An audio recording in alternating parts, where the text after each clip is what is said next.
there was a lot of inspiration that went into Call of Duty Black Ops multiplayer. Now, traditionally on Call of Duty, you get new weapons, new perks, new maps, you get all that stuff, and we needed to do that. We need to do that exceptionally well, and I actually think we've done that this year. But the team knew the stakes were very, very high this year. For us to deliver, we kind of need to go outside of the box. So we focused on 3 pillars: compete, customize, and create. So on the compete side, we've added this combat training mode, which gives new players the opportunity to basically get their feet wet in multiplayer, but also add a very cool, new, and compelling game mode that allows you to basically play co-op with your friends.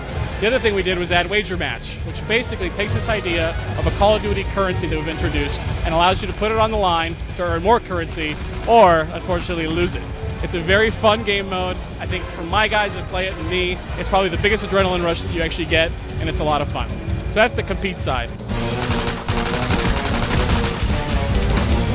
On the create, we've added this cool new theater mode. And the way the theater mode works is that you can go into your basically all your recent games, and you can play any game back as a video that you actually played. Now the cool part is it's got full DVR controls and camera controls. So I load up the match, I can go in third person, first person, break the camera, follow my guy around, and I can follow any other player around. So let's say I'm playing with someone who's really good. I'm like, wow, how does he do all this stuff? What's his loadout? I can just break the camera and follow him around and see how he plays. There's also another cool component to theater as well. On Call of Duty this year, we've introduced this idea of a player card. So normally when I go into the game, I can go look at your name and say, okay, here's this guy, he's level 54, and that's what he does.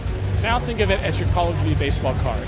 What you can do is you have 6 slots that you can put all of your different theater modes that you've made and put them on your player card. So let's say you had an awesome kill streak, or you made a cool video that you mashed up with the theater editor. You can then put that on your player cards for when anybody goes to say, hey, who's that guy? Oh, wow, this guy's awesome. He's gotten all these cool kill streaks. Or he had this awesome, really funny tomahawk throw. And it really gives, again, players identity of what they are doing with the game. So the last one is customization. And this one's really cool. This is something where everybody's like, I want Call of Duty to be my own Call of Duty. In the previous Call of Duties, we had this idea of you unlock emblems and you unlock call signs to do it. Now we're giving you the ability to make your own. We've seen some pretty creative people come up with some pretty creative and very interesting artwork to make their emblems. But it's something where I literally was like, okay, I'm going to play around with an emblem, and then I was playing around, I was trying different things, and you literally can get lost in it because there's so many options to flip and change color and scale and do all that kind of stuff. So really what we felt was we want to offer a lot of new different content, still make a great multiplayer game, but give people ways to experience Call of Duty like they never have before.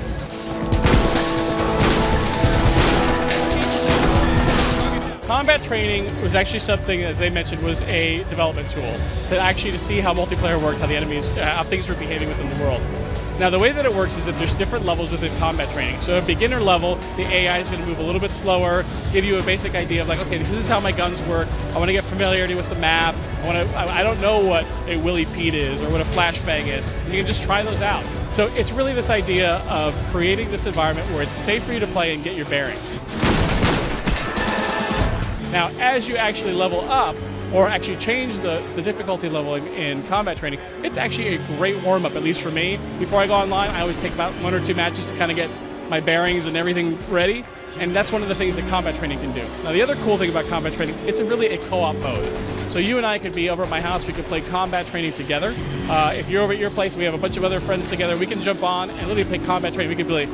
You could be with you and 2 other bots, and I could be with my buddy and 3 other bots, and you can basically create matches and try them out with a lot of bots against a very small team, so there's a lot of variability that you can do. And I actually think that this mode will be a great sort of taster for people that are sometimes intimidated by Call of Duty multiplayer, and they can have their own multiplayer experience that way. My favorite kill streak. Well, there's different ones for different reasons. I love the gunship. That's a player-controlled helicopter, something new for Call of Duty. Napalm is awesome because it looks just incredible. And then the RCXD, which is the remote control vehicle, is a lot of fun because literally it's fun chasing people down in the map. So there's a little bit for everybody. What is going to shake the foundation of multiplayer? I think when people get their hands on Wager Match mode, see what it is.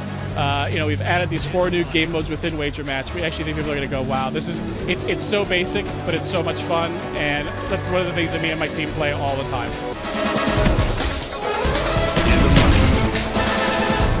Call of Duty Black Ops comes out on November 9th, and it's going to be on the 360, PS3, and PC, and also the Wii.